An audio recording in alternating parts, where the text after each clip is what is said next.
With that whole thing being said, that really says that we are co-creators in this game that agreed to forget all of our godlike abilities, but we again probably left ourselves breadcrumbs and said there are going to be cheat codes that we're going to give ourselves at different times to tie back in and to remember who we are.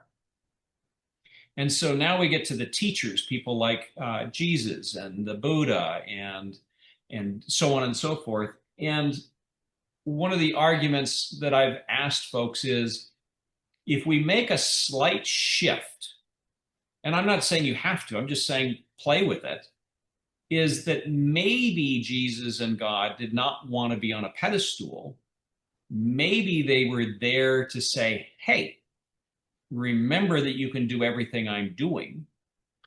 And if you read the Bible with that perspective, a lot of chapters and verses become very literal instead of more out of us. In other words, meaning that we're these small entities and we have to look up to things, whereas maybe we're the entity and the co-creator, and we're really connected once we start remembering, and that maybe all these teachers, what they've been doing is saying, hey, I finally figured out something that I want to show you is real for all of you.